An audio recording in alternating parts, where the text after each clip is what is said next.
Everyone, आज मैं जो टॉपिक डिस्कस करने जा रहा हूँ आपके साथ, उस टॉपिक का नाम है ओवरहेड इक्विपमेंट्स। ओके। ये ओवरहेड इक्विपमेंट्स आपने देखा भी है अपने जनरल लाइफ में, डे टू डे लाइफ में आप देखते भी हो, लेकिन हम आज जो पढ़ने जा रहे हैं वो इसके बारे में पढ़ने जा रहे हैं कि जो हम देखते हैं वो क्या चीज़ है और किस स्ट्रक्चर को हम क्या बोलते हैं और उसका काम क्या है और उसका जनरल डायमेंशन क्या होता है। बेसिकली जो आपका ओवरहेड इक्विपमेंट होता है वो जो है हम इस तरीके से डिफ़ाइन कर सकते हैं। तो उसको डिफ़ाइन करने के पहले मैं थोड़ा आपसे कुछ बेसिक डिस्कस कर देता हूँ कि ओवरहेड इक्विपमेंट जो है वो टॉपिक आया कहाँ से। पहले तो हमें ये जानना जरूरी है कि ओवरहेड इक्विपमेंट का टॉपिक जो है वो आया कहाँ से, उसके बाद हम उसके बारे में जानेंगे। ठीक है। तो इसमें देखिए, ये मैंने आपके सामने जो है एक ब्लॉक डायग्राम है आपके सामने जो मैंने रखा है। इसमें देखिए कि एक ट्रैक्शन सबस्टेशन होता है। ठीक है। इस ट्रैक्शन सबस्टेशन में दो फेज आती है, आर वाई, है ना। और इस ट्रैक्शन सबस्टेशन में इनपुट वोल्टेज जो होता है वो 220 kV भी हो सकता है, 132 kV भी हो सकता है, 110 kV भी हो सकता है। इस ट्रैक्शन सबस्टेशन में हम वोल्टेज को स्टेप डाउन करते हैं जो 220 kV को 25 kV में कन्वर्ट करता है, और यही 25 kV जो है वो आपका एक कंडक्टर होता है ना, उसमें ये सप्लाई की जाती है और फिर ये ओवरहेड इक्विपमेंट से जुड़ा हुआ होता है ये कंडक्टर। ये रेलवे ट्रैक होता है आपका। रेलवे ट्रैक में देखिए ये लोकोमोटिव है, मतलब ट्रेन समझ लीजिए आप इसको। और ये जो पार्ट है ये पैंटोग्राफ है। पैंटोग्राफ के थ्रू जो है आपका जो लोको है वो कनेक्टेड होता है। कनेक्टेड तो नहीं, मतलब ये कह सकते हैं कि जो पैंटोग्राफ है वो स्लाइड करता रहता है इसके ऊपर, है ना। देखिए ये डायग्राम जो मैंने बनाया है ये पैंटोग्राफ है आपका। ये पैंटोग्राफ जो है वो आपका जो है वो लोको के साइड का है। ये पैंटोग्राफ का सिस्टम जो है यहाँ पे कनेक्टेड है, ये यहाँ पे, है ना। ये कॉन्टेक्ट वायर होता है जो 25 kV का होता है, और ये होता है आपका कैटेनरी स्पैन। अब कैटेनरी स्पैन क्या होता है? कैटेनरी एक्चुअली क्या होता है, वर्ड पहले मैं ये बताता हूँ। कैटेनरी जो होता है एक कर्व होता है। जब कोई भी दो कंडक्टर आप उसको आपस में खींचते हैं, जैसे दो कंडक्टर है ये आपस में ना, आपने इसको बांध दिया आपस में, तो एक कर्व बनता है इस तरीके का, है ना। तो ये जो कर्व आपका बना है ये वाला, इसको हम कैटेनरी कर्व बोलते हैं। और इस डिस्टेंस को हम क्या बोलते हैं? जो एक स्ट्रेट डिस्टेंस जो होता है ये यहाँ से यहाँ तक का डिस्टेंस, इसको हम लोग कैटेनरी स्पैन बोलते हैं। ठीक है। तो हम पढ़ेंगे इसके बारे में अभी आगे थोड़ा सा। तो पहले मैं आपको बेसिक बता देता हूँ। तो अभी तक जो मैंने बताया आपको कि आपके सामने जो है एक ब्लॉक डायग्राम है जिसमें ट्रैक्शन सबस्टेशन दिखाया गया है। दो फेज है इसमें, आर वाई, है ना। और फिर ये कन्वर्ट होता है, आपका स्टेप डाउन किया जाता है वोल्टेज को 25 kV में। एक चीज़ मैं आपको बताना चाहता हूँ यहाँ पे, कभी भी आप जो ट्रैक्शन सबस्टेशन के पास जो ट्रांसमिशन टावर होगा, कभी भी आप उस पर देखिएगा ध्यान से, दो ही फेज आपको दिखेंगे हमेशा, दो ही फेज, है ना। आर वाई आपको राइट हैंड साइड में और लेफ्ट हैंड साइड में, टावर के दोनों साइड। अगर डबल सर्किट टावर है, डबल सर्किट मतलब अगर दो पेयर ऑफ लाइंस जा रहे हैं, है ना। जैसे अगर आप ये टावर कंसिडर करते हैं तो इस तरीके से आपका जो होता है वो क्रॉस आर्म होता है ना। तो एक सर्किट ये बनाता है और एक सर्किट ये बनाता है। तो अगर इस तरह का स्ट्रक्चर है तो इसको हम लोग बोलते हैं डबल सर्किट। और अगर सिंगल होता है, मतलब तीन होते हैं, तो उसमें हम उसको सिंगल सर्किट बोलते हैं। ठीक है। तो ये हो गया आपका डबल सर्किट। तो इसमें जो नॉर्मली तो जो ट्रांसमिशन होता है, जो जब आप देखोगे तो उसमें आपको तीन दिखेगा, है ना, तीन दिखते हैं ऐसे करके। लेकिन जो आपका ट्रैक्शन सबस्टेशन है उसमें तीसरा नहीं होता, उसमें दो ही होते हैं। इसलिए कहीं भी आप देखोगे, आज के बाद कभी भी जाओगे उस एरिया में जहाँ ट्रैक्शन सबस्टेशन है, तो आज के बाद ध्यान देना आप लोग, वहाँ पे दो ही दिखेगा आपको, दो ही सर्किट दिखेंगे और फेज दो दिखेगा। हर एक सर्किट में दो फेज होगा। ठीक है। ये जानना इसलिए ज़रूरी है क्योंकि यहाँ से बेसिक शुरू होता है आपका। अब होता क्या है, इलेक्ट्रिकल ट्रेन्स जो होता है वो करंट को कलेक्ट करते हैं ओवरहेड लाइन से, ये जो ओवरहेड लाइन है ना वहाँ से। और पैंटोग्राफ जो है, जो मैंने आपको बताया ये पैंटोग्राफ है, इस पैंटोग्राफ के थ्रू आपका जो लोको है वो करंट को लेता है, और फिर ये जो है आपका जो इलेक्ट्रिकली कंडक्टिव जो आपका सस्पेंशन है इसके थ्रू जो है आपका करंट जो है पैंटोग्राफ के थ्रू होते हुए चला जाता है।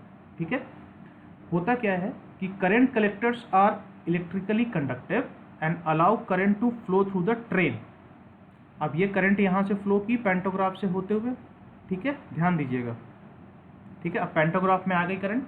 अब एंड ये देखने वाली बात है, and back to the feeder station through the steel wheels on one or both the running rails. मतलब कि जो आपकी पटरी होती है उस पटरी में से दोनों, या तो दोनों पटरी या फिर एक पटरी, ठीक है, तो जो रनिंग रेल्स होते हैं उसके थ्रू वो आपके फीडर स्टेशन में चला जाता है लाइन, है ना। तो इस तरीके से पूरा आपका जो है, मतलब कि अगर हम इसको समझें तो करंट इस डायग्राम में मैं आपको समझाता हूँ। करंट यहाँ पर आया, लोको में गया, और फिर रेल के थ्रू बाहर निकल गया आपका फीडर में, फीडर सबस्टेशन में बाहर निकल गया। ठीक है, ये होता है आपका। तो इसमें हम पैंटोग्राफ भी यूज़ करते हैं, बो कलेक्टर भी होता है, ट्रॉली पोल भी होता है। तो डिपेंडिंग अपॉन आपका जो एप्लीकेशन है, या तो आप पैंटोग्राफ यूज़ कर लो, या बो कलेक्टर यूज़ कर लो, या ट्रॉली पोल यूज़ कर लो, है ना। जो भी आपको सही लगता है, आपका जो एप्लीकेशन है उस बेस पे आप इसको यूज़ कर सकते हो। तो ये हुआ बेसिक आपका जो ट्रैक्शन सबस्टेशन है, और वहाँ से कैसे कन्वर्जन होता है ये आपने पढ़ा भी होगा, फिर भी मैंने एक रिवाइज करा दिया। और फिर वहाँ से ये जो है OHE यहाँ से आता है ये, है ना। तो अब हम जो पढ़ने वाले हैं, ट्रैक्शन सबस्टेशन से लाइन निकलने के बाद जो OHE ओवरहेड इक्विपमेंट्स में जाती है लाइन, अब हम इसके बारे में पढ़ने वाले हैं। ठीक है, ये है आपका। तो अब मेरे ख्याल से आपको शायद अब थोड़ा सा क्लियर हो गया होगा कि हम पढ़ने क्या जा रहे हैं बेसिकली, है ना। देखिए, पढ़ने के पहले जरूरी ये होता है हमें जानना कि हम जो पढ़ने जा रहे हैं वो आया कहाँ से। ठीक है, क्योंकि कोई भी टॉपिक अगर आप डायरेक्ट शुरू करेंगे तो उसमें ये होगा कि अच्छा ये हम पढ़ते जाए, लेकिन वो टॉपिक आया कहाँ से, तो ये टॉपिक यहाँ से आता है। ठीक है, अब मैं आपको आगे पढ़ाता हूँ, आगे बताता हूँ मैं आपको। अब देखिए, ये अरेंजमेंट जो है आपने देखा है, बचपन से देखा है और देखते आ रहे हो। आज हम जानेंगे कि इस पूरे स्ट्रक्चर में किसको हम क्या बोलते हैं, इसका क्या यूज़ है। ठीक है, आज तक तो आप जब बाहर जाते थे, रेलवे स्टेशन के पास जा रहे हो या फिर कहीं भी आप रेलवे ट्रैक के पास से होके जा रहे हो, तो ये स्ट्रक्चर जो है मेरे ख्याल से 99% बंदों ने इस स्ट्रक्चर को देखा है, इवन 100%, लेकिन पता नहीं होता हमें।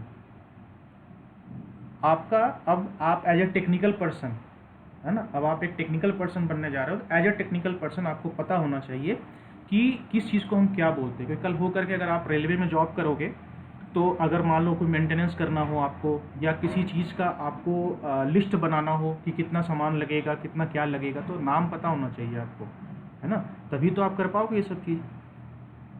चलिए शुरू करते हैं। अब देखिए, ओवरहेड अरेंजमेंट में ये जो आपने अब तक देखा है बचपन से लेके अभी तक, अब हम एक एक करके इसका नाम जानने की कोशिश करते हैं पहले, फिर मैं एक्सप्लेन भी करूँगा कि क्या काम है इसका। ये जो पोल आप देख रहे हो, ये स्टील पोल, ये स्टील पोल जो आपका मास्ट है ना, ये स्टील पोल जो है ये है, ये इन सबको मास्ट बोलते हैं, जिसमें आपका सब ये जो खड़ा होता है, ये स्ट्रक्चर जो भी ओवरहेड इक्विपमेंट का जो चीज़ें हैं जो हम फिक्स करते हैं ना, इसको हम मास्ट बोलते हैं।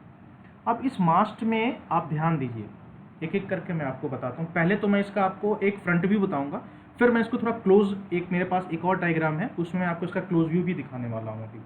ठीक है, तो ऐसे तो जो आपको पहली नज़र में दिखेगा, एक मास्ट है, ये ड्रॉपर है ना, देखिए पतला सा, एक पतला सा वायर है यहाँ पे, ये ड्रॉपर है। ठीक है, अब ऊपर से एक वायर जा रही होगी, आपने देखा होगा, ये कैटेनरी वायर इसको बोलते हैं। उस वायर के जस्ट नीचे जो होता है कॉन्टैक्ट वायर होता है,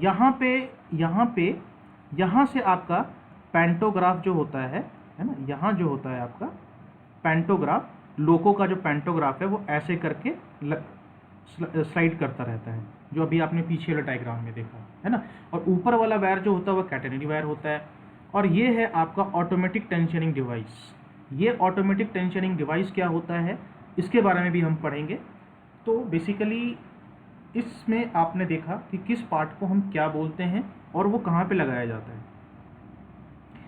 अब जो है थोड़ा सा आपको आइडिया लग गया होगा कि ये चीज़ें जो हैं वो जो हम अब तक देखते आ रहे हैं उसको हम क्या बोलते हैं और उसका जो है वो क्या मतलब होता है। ठीक है, आज के बाद मैं ये एक्सपेक्ट करूँगा आप लोगों से कि ये वीडियो देखने के बाद, आज के बाद अब आप लोग जब भी यहाँ से गुजरें इस एरिया से, तो आप इन सब चीज़ों को देख करके नाम से बुलाएं, है ना, आप नाम बोलें इनका, क्योंकि अब आपको नॉलेज हो जानी चाहिए ये वीडियो देखने के बाद कि हाँ इस चीज़ को हम ये बोलते हैं और इसका यूज़ कहाँ पे होता है। जो आप पढ़ रहे हो उसका डे टू डे लाइफ में यूज़ होता है और उस चीज़ को हमें उस तरीके से ही बोलना चाहिए। अब देखिए, अभी जो आपने देखा वो आपका नॉर्मल व्यू था। अब थोड़ा क्लोज व्यू हम इसका देखते हैं। देखिए, ये जो है, ये जो था आपका, ये जो आपका था पिछले डायग्राम में वो मास्ट था। ठीक है, अब इस मास्ट से देखिए क्या क्या लगा हुआ है। एक है आपका स्टेयर ट्यूब लगा हुआ है। ये जो होता है ये आपका है, आपको पता भी होगा, ये इंसुलेटर होता है। इससे ये जुड़ा हुआ है स्टेयर ट्यूब। ठीक है, स्टेयर ट्यूब से जुड़ा हुआ है आपका ये स्टेयर ट्यूब और ये है कैटेनरी वायर। और स्टेयर ट्यूब से ही जो है आपका जुड़ा हुआ है ब्रैकेट ट्यूब। ब्रैकेट ट्यूब से एक रॉड निकली हुई है बाहर, इसको हम बोलते हैं रजिस्टर आर्म। और रजिस्टर आर्म से एक ट्यूब निकला हुआ है वो है स्टीडी ट्यूब। और स्टीडी ट्यूब से जो है वो कंडक्टर है। ठीक है, अब आपको कन्फ्यूजन हो रहा होगा कि इतना स्ट्रक्चर कैसे आ गया। बहुत आसान है। देखिए, सबसे पहले याद रखिए ऊपर से नीचे तक। ठीक है, पहला क्या होगा आपका, पहले नंबर पे आ जाएगा आपका स्टेयर ट्यूब। ठीक है, मतलब स्टेयर ट्यूब हो गया। स्टेयर ट्यूब से पहले अब मैं स्ट्रक्चर की बात करता हूँ। स्टेयर ट्यूब है, स्टेयर ट्यूब के नीचे क्या आ गया आपका, ब्रैकेट ट्यूब, है ना। स्टेयर ट्यूब के नीचे क्या आ गया आपका, ब्रैकेट ट्यूब। ब्रैकेट ट्यूब के नीचे क्या है आपका, रजिस्टर आर्म, है ना। और रजिस्टर आर्म के नीचे क्या है आपका, स्टीडी ट्यूब। ठीक है, मैंने इस चीज़ को ब्रैकेट में क्लोज किया है, मैंने इन दोनों का ग्रुप बना दिया है। अब ग्रुप बनाने का रीज़न क्या है, स्टेयर ट्यूब और ब्रैकेट ट्यूब जो है आप देख रहे हो यहाँ पे, ये जो है आपका जो कैटेनरी वायर होता है ना, ये इसके लिए होता है। और ये जो आपका है रजिस्टर आर्म और स्टीडी ट्यूब, ये जो है आपका जो आपका कॉन्टैक्ट वायर होता है ना, ये इसके सपोर्ट के लिए होता है ना। अभी मैं आपको डायग्राम भी दिखाऊंगा, लेकिन यहाँ पे आप देखिए, देख रहे हैं यहाँ पे कैटेनरी वायर है। कैटेनरी वायर जो है वो किसके साथ हैंग किया हुआ है, वो हैंग किया हुआ है ब्रैकेट ट्यूब्स के साथ। और ब्रैकेट ट्यूब को कौन हैंग करके रखा हुआ है, स्टेयर ट्यूब, है ना।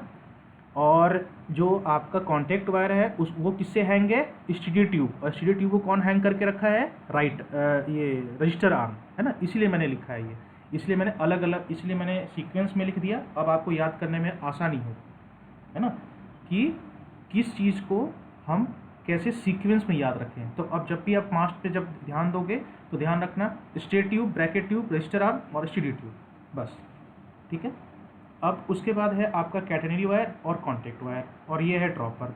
तो यही चीज़ें आपको याद रखनी है बस। एग्जाम में अगर क्वेश्चन आता है आपको कि ओवरहेड इक्विपमेंट को डिस्क्राइब करने के लिए, तो आप पहले ये 4 स्ट्रक्चर आप पहले ये 4 ट्यूब एक्सप्लेन कर दीजिए, फिर कैटेनरी वायर के बारे में बता दीजिए, कॉन्टैक्ट वायर के बारे में बता दीजिए, और ड्रॉपर के बारे में, और एक टेंशनिंग डिवाइस है, ऑटोमेटिक टेंशनिंग डिवाइस, उसके बारे में बता दीजिए। आपका आंसर कंप्लीट हो गया, है ना। टॉपिक पढ़ने के साथ साथ हम ये भी डिस्कस करेंगे कि किस टॉपिक से क्या क्वेश्चन बनते हैं, उसका आंसर हमें कैसे देना है। अब मैं आपको जो है एक एक करके डिस्क्राइब करूँगा क्या होता है। मैंने क्या किया है, जो आपने पिछला डायग्राम देखा था उस डायग्राम को मैंने अब अलग अलग करके आपको डिफाइन करने के लिए अलग अलग कर दिया उस डायग्राम को। कैटेनरी वायर, इसको जो है क्यों यूज करते हैं? To keep contact wire geometry within defined limit. अब इसको समझिए क्या है ये कॉन्टेक्ट वायर का ज्योमेट्री क्या होता है। मतलब कि अगर आप कोई तार बांध रहे हो, अगर कोई तार जा रही है तो आप क्या चाहते हो, वो तार सीधी रहे, है ना। तार को आप ये कभी नहीं चाहोगे कि आपकी जो तार है वो ऐसे होकर के जाए, कभी नहीं चाहोगे। आप चाहोगे कि तार जो है वो सीधी रहे। तो इस ज्योमेट्री को मेंटेन करने के लिए हमें चाहिए कैटेनरी वायर। यूएस और कनाडा में इसको मैसेंजर वायर भी बोलते हैं और यूके में इसको कैटेनरी बोलते हैं। तो नाम अलग अलग है, काम एक ही है। मैसेंजर वायर जो है कभी कभी हम इसको जो है वो मैसेज सिग्नल भी ट्रांसफ़र करने के लिए हम यूज़ कर लेते हैं, है ना, क्योंकि बेसिकली कंडक्टिंग तो होता नहीं, तो बस ये सपोर्ट के लिए होता है। तो अब ये है कि हम इसको मैसेज वायर के रूप में भी यूज़ कर सकते हैं, इसलिए इसको हम मैसेंजर वायर भी बोलते हैं। ठीक है। अब क्या है कि अब देखिए लिखा हुआ this wire is attach to the contact wire. किससे जुड़ा होता है? कॉन्टेक्ट वायर से। ये ड्रॉपर के थ्रू, अभी पिछला डायग्राम में आपने देखा था ना कि जैसे मैं बना देता हूँ, ये है आपका कैटेनरी, है ना, ये है आपका कॉन्टैक्ट, ठीक है, ये आपका है कैटेनरी वायर, ये है आपका कॉन्टैक्ट वायर, ठीक है। और इन दोनों को जो है वो कौन जोड़ता है? इन दोनों को जोड़ता है हमारा ये, इसको हम क्या बोलते हैं? ड्रॉपर। मतलब ड्रॉपर के थ्रू आपका कैटेनरी वायर और कॉन्टैक्ट वायर जुड़ा होता है। तो अब आपके मन में एक क्वेश्चन आया होगा कि कॉन्टैक्ट वायर में तो करंट होती है ना, तो कैटेनरी वायर में कभी करंट चली जाएगी। तो एक ध्यान दीजिएगा, ड्रॉपर जो होता है वो नॉन कंडक्टिंग मटेरियल का हम बनाते हैं, ठीक है, ये चीज़ ध्यान रखिएगा आप। तो अब मैं आपको आगे बताता हूँ। तो ये हो गया आपका कैटेनरी वायर के बारे में, और ये जो है आपका डिज़ाइन स्पेसिफिकेशन है। तो ये आप याद कर सकते हैं कि कॉपर कैडमियम का बना हुआ होता है, 19 स्ट्रैंड्स और 65 स्क्वायर mm का इसका स्क्वायर एरिया होता है, ठीक है, क्रॉस सेक्शनल एरिया। डायमीटर इसका 10.50 mm होता है। नॉर्मल टेंशन 1000 kg और ब्रेकिंग लोड जो है 3920। अब आप सोचिए, नॉर्मल टेंशन और ब्रेकिंग लोड अलग अलग क्यों दिया हुआ है ना। ब्रेकिंग लोड जो होता है मतलब उस लोड तक वो बियर कर सकता है, उसके बाद वो टूट जाएगा, और नॉर्मल 1000 kg का टेंशन वो सह सकता है। तो ये ब्रेकिंग लोड एक्सट्रीम लिमिट होती है किसी भी वायर की, उसके ऊपर जैसे ही आप करोगे तो वो वायर जो है वो टूट जाएगी आपकी, ठीक है। तो ये होता है आपका मतलब। अब इस पूरे पैराग्राफ में आपको ये चीज़ लग रहा होगा, ये स्टैंड्स कहाँ से आ गए, ये स्टैंड क्या चीज़ होती है ना।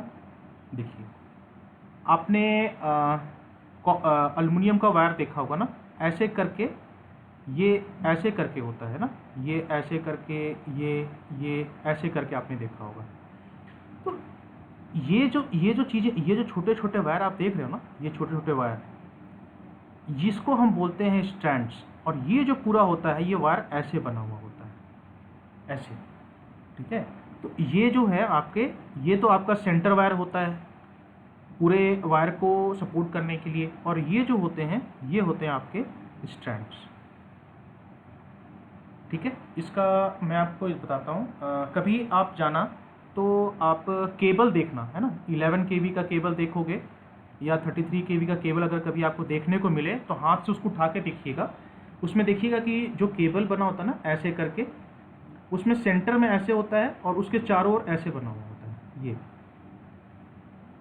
ये है ना। तो ये सारे जो होते हैं वो स्टैंड्स हो जाते हैं। या फिर कभी आप एल्युमिनियम जो कंडक्टर है जो ओवरहेड के लिए यूज़ करते हैं, कभी आप उसको ले करके देखना हाथ में, तो वो जो होता है वो कैसे होता है, वो ऐसे करके, है ना, ऐसे, फिर ऐसे, ऐसे करके, और फिर लास्ट में ऐसे जुड़ा होता है। मतलब सब आपस में से एक के ऊपर एक उनको हम ये रखते हैं। तो ये सारे जो हैं ये स्ट्रैंड्स कहलाए जाते हैं। तो वही है, ये 19 स्ट्रैंड्स मतलब 19 स्ट्रैंड्स होते हैं। मतलब जो ये जो सर्कल मैंने बनाया ना, इस तरह के 19 होंगे, इस तरह के 19 होंगे, ठीक है। और 65 स्क्वायर mm का उनका क्रॉस सेक्शनल होगा। डायमीटर जो होगा वो 10.50 mm, और नॉर्मल टेंशन जो पूरे वायर का वो है 1000 kg है, ब्रेकिंग लोड 3920 है। तो ये हो गया कैटेनरी वायर के स्पेसिफिकेशन, ठीक है। ये जो मैंने डिस्कस किया अभी आपसे। तो कैटेनरी वायर क्या होता है? कैटेनरी वायर होता है जो आपके कॉन्टैक्ट वायर है उसके टेंशन को या उसके ज्योमेट्री को मेंटेन करने के लिए होता है, ताकि वो ज़्यादा जो है उसमें सैग ना आ जाए या ज़्यादा कर्व ना बन जाए, इसके लिए होता है। उसको हम मैसेंजर वायर भी बोलते हैं और कैटेनरी भी बोलते हैं। वो ड्रॉपर से जुड़ा हुआ होता है कॉन्टैक्ट वायर से, और उसमें 19 स्टैंड्स होते हैं और 65 स्क्वायर mm का उसका क्रॉस सेक्शनल एरिया होता है, ठीक है। डायमीटर जो है 10.50 और नॉर्मल टेंशन 1000 और ब्रेकिंग लोड 3920। ये है कैटेनरी वायर। उसके बाद ये कॉन्टैक्ट वायर है ना। तो कॉन्टैक्ट वायर के बारे में बता देता हूँ आपको। कॉन्टैक्ट वायर के लिए मैं जो है दूसरा कलर यूज़ कर लेता हूँ। देखिए बेसिकली क्या है ना कि चीज़ें हम जानते तो हैं, लेकिन क्या है कि उस चीज़ को हमें जो है अब टेक्निकल पॉइंट ऑफ व्यू से हमें समझना है। अब तक जो आप देखते चले आ रहे थे बचपन से, वो तो आपने देखा कि हाँ ये, अब आप टेक्निकल पर्सन हो गए, तो अब आप टेक्निकल पर्सन की तरह ही बात करेंगे और उस चीज़ को वैसे ही देखेंगे और समझने की कोशिश करेंगे। अब देखिए, कॉन्टैक्ट वायर जो आपका है वो कैटेनरी वायर के साथ सस्पेंडेड है ना। अभी आपने क्या दिखा, देखिए दोनों मिल रहा है सेंटेंस की नहीं। कॉन्टैक्ट वायर को ज्योमेट्री के साथ रखने के लिए चाहिए कैटेनरी वायर, और कॉन्टैक्ट वायर जो है वो कैटेनरी वायर के साथ ड्रॉपर के साथ जुड़ा हुआ होता है। And a direct contact with the pantograph transmitting power from rail overhead line to the locomotive. Catenary wire के थ्रू ड्रॉपर के साथ जुड़ा हुआ होता है और इससे पैंटोग्राफ लगा हुआ होता है। पैंटोग्राफ के थ्रू जो होता है वो रेल में आपकी जो करंट होती है उसको ले जाने के लिए हम यूज़ करते हैं, है ना। क्रॉस सेक्शनल एरिया जो होता है वो 107 स्क्वायर mm का, 12.24 इसका डाया होता है, 1000 kg इसका नॉर्मल टेंशन है, और 3905 जो है वो इसका ब्रेकिंग लोड है, ठीक है। अब आप ध्यान दीजिए, ब्रेकिंग लोड जो आपका ये था ना कैटेनरी का, और ये तो ब्रेकिंग लोड जो है कैटेनरी का ज़्यादा है, इसका कम है।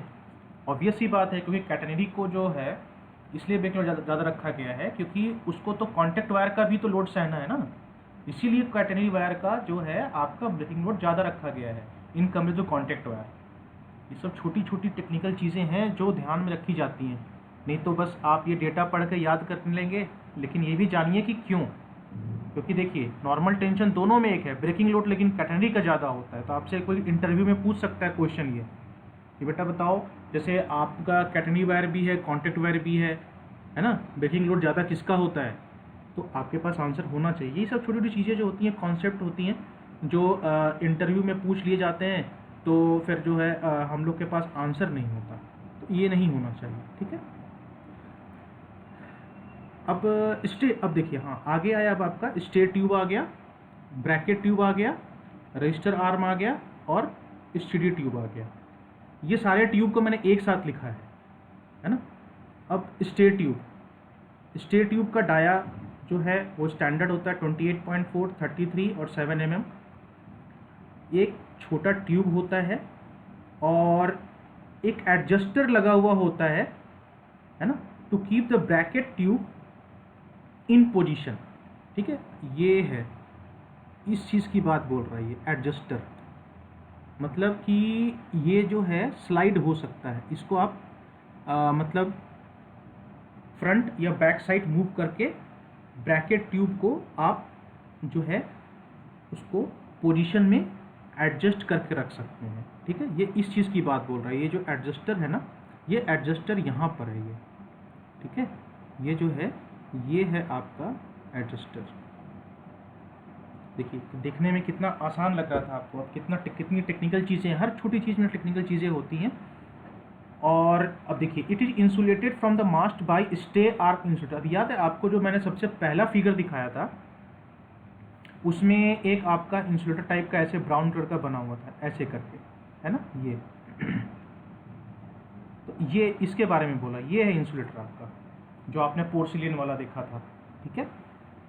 अब आइए आप जो नेक्स्ट है, अब जो नेक्स्ट मैं आपको बताता हूँ कि ब्रैकेट ट्यूब क्या होता है।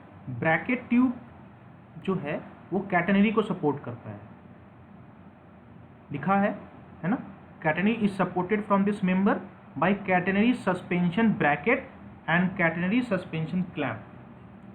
अब आप लोग के नॉलेज के लिए वैसे ये मतलब आपको जानना ज़रूरी है, जानना चाहिए आप लोगों को, किताब में भी हो सकता है दिया हुआ हो। सस्पेंशन ब्रैकेट देखने में ऐसा होता है, समझ लीजिए इस चीज़ को, और जो कैटेनरी सस्पेंशन क्लैंप होता है वो देखने में ऐसा होता है। हार्डवेयर के बारे में भी आपको नॉलेज होनी चाहिए, क्योंकि आप ये नहीं कह सकते कि सर ये जो है वो मैकेनिकल का पार्ट है, मैकेनिकल चीज़ है तो हम क्यों जानें। ये इलेक्ट्रिकल का ही पार्ट है। कल हो करके अगर आपसे अगर कोई कहता है कि कहीं लाइन पे मेंटेनेंस करने आपने जाना है तो क्या क्या चीज़ें आपको चाहिए, तो आपको ये सब हार्डवेयर जब पता नहीं होगा तो कैसे जाओगे आप मेंटेन करने के लिए या फिर उस चीज़ को बनाने के लिए। और कहीं कहीं तो ऐसा भी होता है कि कंपनी वाले या फिर जो भी आप जहाँ जॉब को रखे वो आपको बोलेंगे ऐसा करो कि जितनी चीज़ों की ज़रूरत है उसकी लिस्ट बना डालो आप। तो आपको हार्डवेयर पता होगा तभी तो आप लिस्ट बनाओगे, क्योंकि हार्डवेयर के बिना तो सब लगेंगे नहीं, है ना। अब देखिए ये जो आपका है, ध्यान दीजिए कि ये जो आपका है सस्पेंशन ब्रैकेट है और कैटेनरी सस्पेंशन क्लैंप है ना। तो क्लैंप लग जाता है जो है, इसके थ्रू जो है आपका ये पूरा स्ट्रक्चर की बात हो रही है। ये इसमें एक जो है आपका क्लैंप है और ये ब्रैकेट है, तो क्लैंप लग जाता है यहाँ पे, ब्रैकेट यहाँ लग जाता है इस तरीके से, ठीक है। इसका जो डाया होता है ब्रैकेट ट्यूब का 40.49, 40 या 49 mm का होता है या 30 से 38 mm का होता है, जो वैरी करता है डिपेंडिंग अपॉन आपका जो स्ट्रक्चर है वैसा। और and insulated by a bracket insulator, यहाँ भी इंसुलेटर लगा हुआ होता है, ठीक है। देखिए इसको थोड़ा सा मैं आपको स्लाइड बैक करके दिखा देता हूँ। ये देखिए यहाँ पे है ना, ये ब्रैकेट ट्यूब लगा हुआ है, ये इंसुलेटर है, ये ब्रैकेट इंसुलेटर हो गया आपका, है ना। इसके बारे में ये कह रहा है कि ये जो है आपका वो क्या है, वो ब्रैकेट इंसुलेटर है। इसको क्या बोलोगे, है तो दोनों इंसुलेटर ही, लेकिन अब नाम अलग अलग दे दिया है क्योंकि अलग अलग जगह यूज़ कर रहे हैं इसलिए। तो ये ब्रैकेट इंसुलेटर हो गया, ये स्टे इंसुलेटर हो गया, है दोनों इंसुलेटर ही है। तो यही वो चीज़ कह रहा था कि उसको हम वहाँ पे यूज़ करते हैं, ठीक है। तो अब आपको समझ में आया स्टे ट्यूब क्या है। स्टे ट्यूब जो है में एडजस्टर लगा हुआ होता है और एडजस्टर के थ्रू हम ब्रैकेट ट्यूब को हम का जो पोजीशन है ना उसको हम एडजस्ट करते हैं, ठीक है। और ब्रैकेट ट्यूब से क्या जुड़ा हुआ होता है, ब्रैकेट ट्यूब से आपका कैटेनरी वायर जो होता है वो जुड़ा हुआ होता है। और उसको जोड़ने के लिए हमें क्या चाहिए, कैटेनरी वायर को सस्पेंड करने के लिए क्या चाहिए, सस्पेंशन ब्रैकेट चाहिए और कैटेनरी सस्पेंशन क्लैंप चाहिए, ठीक है। तो अब आया समझ में। स्टे ट्यूब के नीचे लगा आपका ब्रैकेट ट्यूब्स में सस्पेंशन ब्रैकेट और कैटेनरी सस्पेंशन क्लैंप लगा होगा और उसके थ्रू जो है आपका कैटेनरी वायर जाएगा, ठीक है यहाँ तक। अब आगे बढ़ते हैं। अब आया आपका रजिस्टर आर्म और स्टीडी ट्यूब। मैंने आपको वीडियो के स्टार्टिंग में ही बताया था कि ये दोनों चीज़ें होती हैं, स्टे ट्यूब और ब्रैकेट ट्यूब जो होती हैं वो होती हैं कैटेनरी के लिए, और आपका जो रजिस्टर आर्म और स्टीडी ट्यूब होता है ये होता है आपका कॉन्टैक्ट वायर के लिए, ठीक है। अब देखिए ये जो आपका है रजिस्टर आर्म, इसमें क्या होता है, ये जो रजिस्टर आर्म है इसका डायमेंशन होता है 28.4 × 33.7 ये इसका डायमेंशन होता है to register the contact wire in the desired position. ठीक है, इसमें ये जो है आपका इस चीज़ से ये हैंग किया हुआ होता है। ठीक है, यहाँ से अब देखिए इस रजिस्टर आर्म से हैंग किया हुआ है, आपका स्टीरियो ट्यूब हैंग किया हुआ है ना। तो इस तरीके से ये होता है। और उसके बाद क्या है आपका steady tube section made of aluminium alloy register the contact wire the required stagger and to put the pushup of contact wire it is always in tension. देखिए पूरी कहानी का मतलब क्या है, ये तो आप आंसर में लिख लेंगे। अब मैं समझा देता हूँ इसको अपने लैंग्वेज में कैसे लिखोगे आप। ये है रजिस्टर आर्म, है ना। तो रजिस्टर आर्म का तो ये डायमेंशन हो गया। ये कॉन्टेक्ट वायर को डिजायर पोजीशन में रखने के लिए होता है। और जाहिर सी बात है, क्योंकि अगर ये रजिस्टर आर्म जो है, ये वाला जो रजिस्टर आर्म है ये वाला, अगर आपका बेंड हो जाए या फिर आगे निकल जाए तो क्या होगा आपका, ये जो आपका जो कॉन्टेक्ट वायर है वो कहीं से कहीं निकल जाएगा। आपका जो जिस पोजीशन में चाहिए आपको उस पोजीशन में मिलेगा नहीं, इसीलिए लिखा है। ठीक है, उसको डिजायर पोजीशन में रजिस्टर करके रखने के लिए होता है, मतलब ये कहीं भी हिले नहीं। और ये जो कॉन्टेक्ट वायर है ये कनेक्ट होता है स्टीरियो ट्यूब के थ्रू। ठीक है, इसका डायमेंशन ये होता है। और इसमें टेंशन बहुत ज़्यादा होती है, क्योंकि अब आप ध्यान दीजिए कि जब ट्रेन चलती है तो पैंटोग्राफ जो होता है वो कॉन्टेक्ट वायर से चिपका हुआ होता है। और ट्रेन कितनी तेज चलती है ना। और दूसरी बात ये है कि रेलवे ट्रैक बिल्कुल समतल तो होता नहीं है ना, वो कहीं ऊपर नीचे हल्का तो होता ही है। और ट्रेन बहुत फास्ट चलती है, तो क्या कितना प्रेशर पड़ता होगा इसके ऊपर, अब आप ये समझ के रखिए। इसलिए लिखा है कि it is always in tension. हर एक का टेक्निकल और मैकेनिकल जो प्रॉपर्टी ना बहुत ही इंटरेस्टिंग है। एक कॉमन आदमी के लिए तो बस वो एक स्ट्रक्चर है, लेकिन आप जैसे टेक्निकल लोगों के लिए एक ही बहुत ही एक कहते हैं ना नॉलेज का बिल्कुल वो है। आपको हर चीज़ के बारे में अच्छे से जानकारी होनी चाहिए। अब हम पढ़ते हैं ड्रॉपर के बारे में। ठीक है, ड्रॉपर क्या चीज़ होती है और उस चीज़ को हम क्यों यूज़ करते हैं। अब देखिए, अभी ये जो है मैं आपको बता रहा था, ये आपका हो गया कैटेनरी और ये हो गया आपका कॉन्टेक्ट, है ना। ये हो गया आपका कैटेनरी वायर, ये हो गया आपका कॉन्टेक्ट वायर। अब इन दोनों को क्या जोड़ के रखा है, ये ड्रॉपर। यहाँ ऐसे एक ही वायर होती है, वो मैं डार्क बना रहा हूँ आप लोग को दिखाने के लिए, वायर एक ही होती है। ये है आपका ड्रॉपर, ये बना हुआ भी है लेकिन बहुत लाइट है, इसलिए मैंने इसको थोड़ा सा डार्क करके बना दिया आप लोग के लिए। तो ये है आपका ड्रॉपर। ड्रॉपर क्या है, अ fitting use in overhead equipment construction for supporting contact wire from the catenary. Catenary ऊपर से जा रहा है ना, और नीचे से आपका कॉन्टेक्ट वायर जा रहा है। इसको कॉन्टेक्ट में रखने के लिए आपको ये ड्रॉपर यूज़ करते हैं।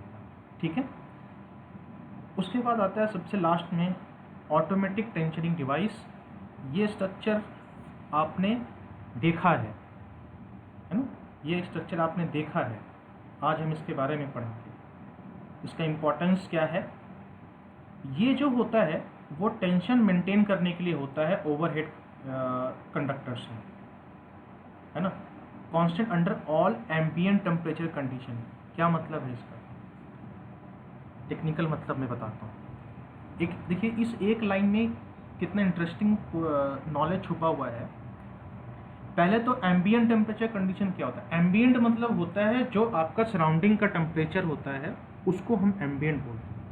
ठीक है, अब क्या होता है, गर्मी के टाइम पर जो गर्म होने की वजह से आपका जो तार है वो लूज पड़ जाता है ना। तो क्या होता है कि थोड़ा सा जो तार है आपका वो हल्का सा जो है वो बेंड करने लग जाता है, हल्का सा बेंड करता है। ठीक है, तो अब आप कहोगे सर उतना ऊपर से जा रहा है, हल्का सा बेंड हुआ तो क्या फ़र्क पड़ता है कि नहीं। फ़र्क पड़ता है, क्यों, क्योंकि जब जो आपका पैंटोग्राफ है ना, जो पैंटोग्राफ जो आपका लोगो से लगा हुआ है यहाँ पे, है ना, वो तो डिज़ाइन किया हुआ है उसी के अकॉर्डिंग ना। कैटेनरी वायर के अकॉर्डिंग डिज़ाइन किया हुआ है। अब आप ये देखो कि जब आपका लोको यहाँ से यहाँ, जब आपका लोको ऐसे मूव करेगा तो जब आपकी तार सीधी नहीं होगी तो क्या स्पार्किंग होगी, यहाँ पे स्पार्किंग होगी। और लाइन 25 kV की है ना, कितनी की स्पार्किंग होगी आप ये समझ। लूज कनेक्शन की वजह से स्पार्किंग, एक तो गर्मी का टेम्परेचर, ऊपर से 25 kV, और ये फ्रिक्शन का टेम्परेचर अलग से, फ्रिक्शन की वजह से जो गर्मी पैदा होगी ना घर्षण से, वो तो ये बर्न कर जाएगा आपका। समझ रहे हैं कितना इंपॉर्टेंस है इसका ऑटोमेटिक टेंशन डिवाइस का। आप लोग को लग रहा है बस ये एक जो है वो डिस्क लटका दिया है, नहीं, इसकी बहुत इंपॉर्टेंस है ना।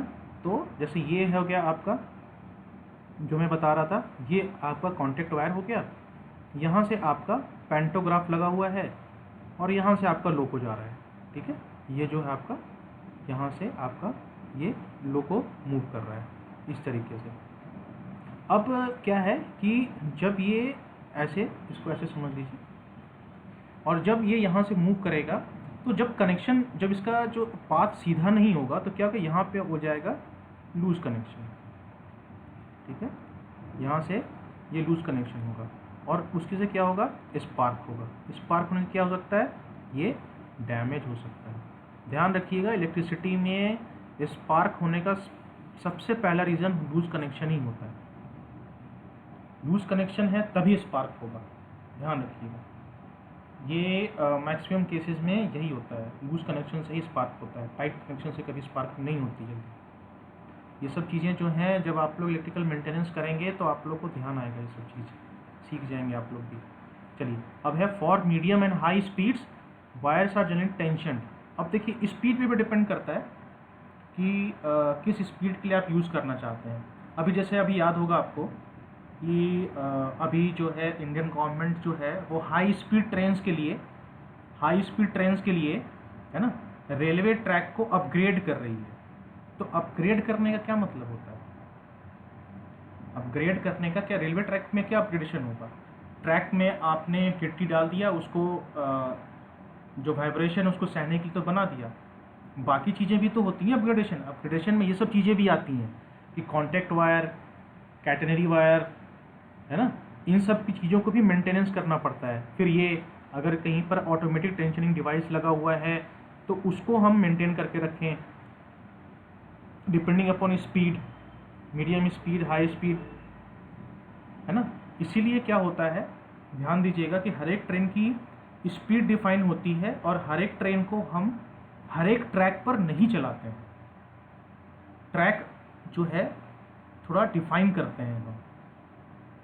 इसीलिए जो हाई स्पीड ट्रेन है उनकी भी ट्रैक अलग डिज़ाइन की जा रही है। डिज़ाइन मतलब कि अपग्रेड अलग तरीके से किया जा रहा है। तो इन सब चीज़ों को ध्यान में रख करके, है ना, तो इसका ये है। तो अब ये देखिए, जो मीडियम और हाई स्पीड जो होता है उसके लिए जो होता है वो 9 से 20 kN, मतलब 2000 से 4500 LBF तक उसका टेंशन हम प्रोवाइड करते हैं ऑटोमेटिक टेंशनिंग डिवाइस से। और जो लो स्पीड के लिए होता है और टनल्स है ना, जहाँ पे टेम्परेचर कांस्टेंट रहता है ना, वहाँ पे 10 kN तक में वो चल जाता है। ये है ऑटोमेटिक टेंशनिंग डिवाइस। इसको एक्चुअली क्या ना, वेदर के अकॉर्डिंग इसको हम कम ज़्यादा करते रहते हैं, तो ये काफ़ी इम्पॉर्टेंट है ना। तो अगर आप देखिए तो जितना भी ओवरहेड इक्विपमेंट है, सारे इक्विपमेंट बहुत इंपॉर्टेंट है और हर एक का एक अपना इम्पोर्टेंस है ना। तो मैंने जो आपके साथ जो डिस्कस किया, अब मैं एक बार समराइज़ कर देता हूँ आपको। अब मैं ये उम्मीद करता हूँ ये वीडियो देखने के बाद नेक्स्ट टाइम जब आप रेलवे स्टेशन से गुजरेंगे या रेलवे ट्रैक से को देखते हुए जाएंगे या कभी सफ़र करेंगे, और जब ये सब आप देखेंगे तो मैं ये अब उम्मीद करता हूँ कि ये वीडियो देखने के बाद अब आप हर चीज़ को टेक्निकल नाम से समझने की कोशिश करेंगे, है ना, because now you are going to be a technical person. अब आप कॉमन पर्सन से अलग हो थोड़ा सा, ठीक है। पहला, ट्रैक्शन सबस्टेशन, 2 फेज़ आते हैं RY, ठीक है, और फेज़ 2 ही रहेगा हमेशा। आप ये वीडियो देखने के बाद अगर आपको लग रहा हो ऐसा कि सही नहीं है, आप जाइए देख करके आइए। जो भी ट्रैक्शन सबस्टेशन के बाद टावर होगा उसमें 2 ही सर्किट होगी, एक सर्किट ये, एक सर्किट ये, डबल सर्किट होगा। आजकल वैसे भी डबल सर्किट ही बना रहे हैं, सिंगल सर्किट का ट्रेंड खत्म हो चुका है, क्योंकि एक ही खर्चे में दोनों काम हो जाता है ना, इसीलिए। तो डबल सर्किट होगा, लेकिन फेज़ 2 ही होगा। पहली बात तो ये स्टेप डाउन होता है, 25 kV में स्टेप डाउन कर देते हैं, और ये 25 kV का जो है लाइन जो है वो यहाँ पे ओवरहेड इक्विपमेंट के थ्रू कॉन्टेक्ट वायर में चला आता है। कॉन्टेक्ट वायर से क्या होता है, पेंटोग्राफ जुड़ा होता है। पेंटोग्राफ से कहाँ जाती है लाइट, पेंटोग्राफ से करंट जाती है लोको में। और लोको से क्या होता है, जो आपका ट्रैक होता है ना, रेलवे ट्रैक जो होता है, स्टील व्हील्स है ना, on one or both the rails है ना, तो स्टील व्हील्स के थ्रू होते हुए आपका करंट कलेक्टर होते हुए वो फीडर स्टेशन में चला जाता है। उसके बाद है जो नॉन लोकोमोटिव है, तो वो तो खैर ये है कि आराम से निकल जाएंगे, लेकिन उसमें क्लियरेंस मेंटेनेंस करना पड़ता है ना, क्योंकि जो नॉन इलेक्ट्रिक लोकोमोटिव है उसमें इलेक्ट्रिसिटी की ज़रूरत तो है नहीं, लेकिन एक क्लियरेंस मेंटेन करना पड़ता है। क्लियरेंस का बहुत ज़्यादा वैल्यू होता है आपके इलेक्ट्रिकल इंजीनियरिंग में। वो इसी यूनिट में हम आगे पढ़ेंगे उस चीज़ को लेकर के कि क्या इंपॉर्टेंस है क्लियरेंस का, क्यों हर चीज़ को एक पर्टिकुलर डिस्टेंस पे बनाया जाता है ना, ये भी हम पढ़ेंगे। और जो आपका है ये थर्ड रेल है, ग्राउंड लेवल पावर सप्लाई है, बैटरीज है, EMI ऑटोमेटिक इंडक्शंस है, तो ESB हम स्कीम्स यूज़ करते हैं, तो वो आपका एप्लीकेशन स्पेसिफिक हो जाता है कि एप्लीकेशन क्या है आपका, ठीक है। उसके बाद मैंने आपको बताया ये ओवरहेड अरेंजमेंट कैसा होता है देखने में। तो पहली बार तो आप ये चीज़ देखोगे है ना कि ये मास्ट होता है, ये ड्रॉपर है, कैटनी वायर है, ऑटोमेटेशन डिवाइस है, कॉन्टेक्ट वायर है। उसके बाद जो मैंने आपको डायग्राम दिखाया था, वो डायग्राम जो था वो डायग्राम आपका इस चीज़ का था। ये इस चीज़ को मैंने पूरा डिस्क्राइब किया है आपको। ये तो मैंने बताया ही आपको कैटनरी और कॉन्टेक्ट वायर। फिर मैंने आपको पूरा जो डिवाइस आपको डिस्क्राइब किया मैंने, वो इस पूरे चीज़ को डिस्क्राइब किया मैंने, इसको और इसको, ठीक है। अब इसमें देखिए आगे, ये जो आपका है ये है ना। अब कैटनरी वायर के बारे में, ये कैसे लगा होता है, ये सब हार्डवेयर से हैं। ये आपके, इसको हम स्टे ट्यूब बोलते हैं, इसको ब्रैकेट ट्यूब बोलते हैं, रजिस्टर आर्म है और स्टे ट्यूब है ना। तो जो स्टे और ब्रैकेट है आपका है ना, जो स्टे और ब्रैकेट है वो कैटनरी का पार्ट है, और जो रजिस्टर और स्टीडी ट्यूब है वो कॉन्टेक्ट वायर ट्यूब। ये चीज़ ध्यान रखिएगा, ठीक है। ये सब चीज़ इंटरव्यू में पूछ सकते हैं आपको। देखिए क्या होता है कि इंटरव्यू में आपसे बड़े आंसर्स नहीं पूछे जाते, क्योंकि बड़े आंसर्स तो आप कॉपी में लिखते एग्जाम में। इंटरव्यू में तो ये सब छोटी चीज़ें पूछी जाती हैं।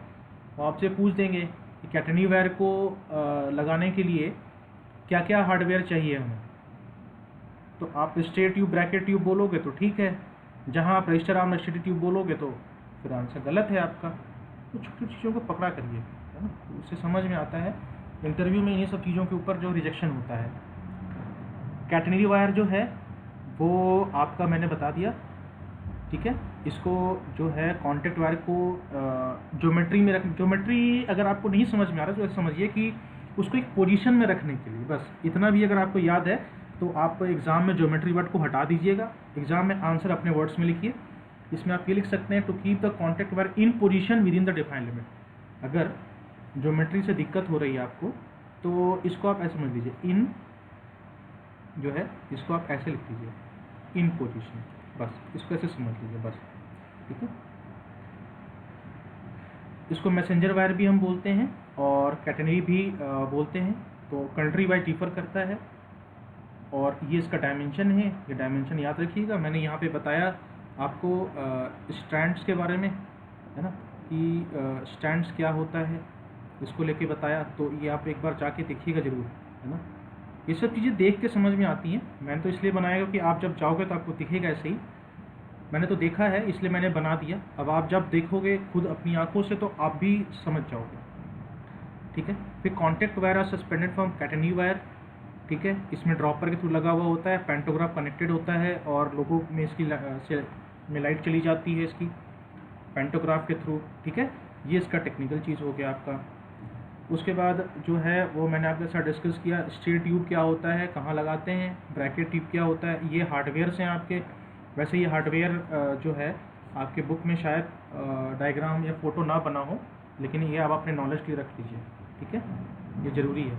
कोई ज़रूरी नहीं कि हर चीज़ हम सिलेबस के अकॉर्डिंग पढ़ें, कभी कभी कुछ चीज़ें हमें पढ़नी पड़ती हैं उस चीज़ को अच्छे से समझने के लिए, ठीक है। और फिर ये एक रजिस्टर आर्म होता है, स्टडी ट्यूब है, ये जो स्ट्रक्चर पूरा होता है ये स्ट्रक्चर होता है आपका कॉन्टैक्ट के लिए, और ये दोनों होते हैं कैटेनरी के लिए। उसके बाद मैंने ड्रॉपर के बारे में बताया, ड्रॉपर क्या होता है आपका, कहाँ पे लगाते हैं ड्रॉपर। ड्रॉपर लगाते हैं कैटेनरी वायर और कॉन्टैक्ट वायर के बीच में। और ऑटोमेटिक टेंशनिंग डिवाइस जो होती है क्या चीज़ होती है, इसका इंपॉर्टेंस कितना ज़्यादा है वो मैंने बताया आपको कि लूज़ कनेक्शन की वजह से स्पार्किंग हो सकती है। और लूज़ कनेक्शन कैसे होगा, जब गर्मी के सीज़न में या फिर कभी ऐसा होता है कि वायर बहुत पुरानी हो जाती है तो क्या होता है कि वो झूलना शुरू करता है। तो मैं डिस्क्रीट हिंदी शब्दों में बताता हूँ, है ना, ताकि ज़्यादा समझ। क्या होता है ना कि ये जो है वो थोड़ा लूज़ पड़ जाता है यहाँ पे ऐसे करके। तो क्या होता है जब पेंटोग्राफ जाएगा तो क्या होगा कि ऐसे से होता चला जाएगा। तो ये इस तरह के मोशन से लूज़ कनेक्शन होता है और यहाँ पे स्पार्क हो जाता है। स्पार्क भी होता तो बहुत तेज़ी से होता है, क्योंकि ट्रेन की स्पीड जो है वो 80, 90, 100 किलोमीटर प्रति घंटे की स्पीड से चली जा रही है। 25 kV की लाइन है, गर्मी का टाइम है और वायर से फ्रिक्शन होता चला जा रहा है। स्पार्किंग होगा, पेंटोग्राफ जल जाएगा आपका। अब पूरे ट्रेन को फिर वो डैमेज कर सकता है। ट्रेन जहाँ की जहाँ वहीं रुक सकती है आपकी, है ना। तो इसका बहुत बड़ा इंपॉर्टेंस है इसका भी। उसके बाद मैंने बताया कि आपको डिपेंडिंग अपॉन आपका स्पीड कैसा है उस पर डिपेंड करता है, और जो लो स्पीड के लिए ये होता है। तो ये था मेरा पूरा आपका आज का लेक्चर। तो मैं एक्सपेक्ट करता हूँ कि आपको समझ में आया होगा कि ओवरहेड इक्विपमेंट क्या है, और थोड़ा बहुत पिक्चर अब क्लियर हो गया होगा। और मैं एक्सपेक्ट अब ये करता हूँ जो मैं लेक्चर के स्टार्टिंग में किया था कि अब आप इस लेक्चर को देखने के बाद कभी टाइम मिले तो फिर से जाइए, सारी चीज़ों को देखिए अपनी आँखों से, और जो मैंने बताया है उसको वहाँ पे जाके कोरिलेट करने की कोशिश करिए, ठीक है। तो और अच्छे से समझ में आने वाला है। ये रेफरेंसेस मैंने कुछ लिए हैं आप लोगों को अच्छे से समझाने के लिए, कुछ रेफरेंसेस मैंने लिए हैं, तो आप भी ये रिफ़र कर सकते हैं। लेकिन बेसिकली जो मैंने डिलीवर किया है आपको वो आपके लिए सफिशिएंट होगा, है ना। तो रेफरेंसेस मैंने इसलिए बताया कि अगर किसी को और अधिक जानना है तो आप मेरे से पूछ सकते हैं, या फिर खुद पढ़ने का अगर आपको इच्छा है तो आप इसके थ्रू भी कर सकते हैं, ठीक है। So thank you so much for watching this video. Next lecture में मैं आपको ओवरहेड इक्विपमेंट के थोड़े से और डीपर कॉन्सेप्ट में आपको मैं ले जाऊंगा। सो तब तक के लिए प्लीज़ अपना ध्यान रखिए, please do take care. Thank you so much.